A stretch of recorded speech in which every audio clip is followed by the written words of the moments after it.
Kansalaiset, medborgare. Uusi vuosi on alkamassa ja ahdinko sen myötä syvenemässä.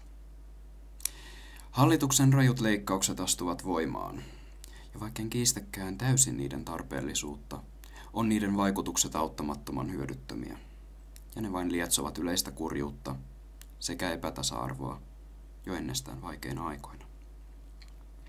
Suojaosien sekä ansiotulovähennyksen poisto eivät kannusta ihmisiä työllistymään, sillä monille keikka- ja osa-aikatyöt ovat tärkeä elinkeino. Ensi vuodesta lähtien vain kokoaikaisella ja hyväpalkkaisella työllä on merkitystä. Koulutus, kuntoutustuki, syrjäytymisen ehkäiseminen, yleiseen kansalais- ja yhteiskunta-aktiivisuuteen kannustaminen ovat kaikki myrkyllisiä käsitteitä hallituksellemme. Kansa pakotetaan töihin, vaikka töitä ei välttämättä ole edes tarjolla, eikä niihin pääsy ainakaan helpoteta. Päinvastoin, syrjintä rekrytointiprosesseissa tulee säilymään, kenties voimistumaan.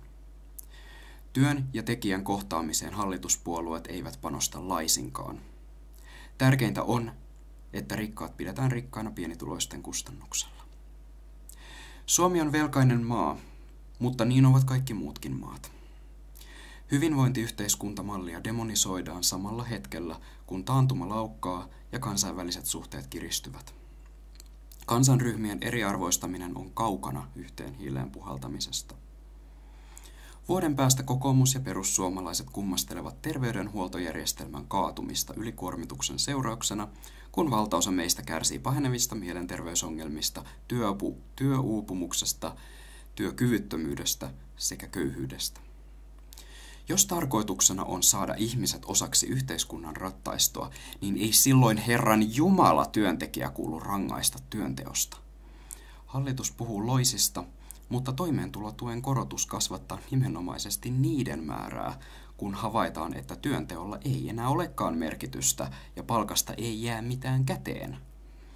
Oikeistopolitiikan tausta-ajattelu on tietyllä tapaa jaloa, mutta kannustimeksi ei riitä se, että kansalta viedään elanto hintatason noustessa hillittömästi. Vasemmistolaiset sen sijaan lappaavat tukia käteen ehkä turhankin anteliaasti, jolloin työnteko ei tosissaan kannata.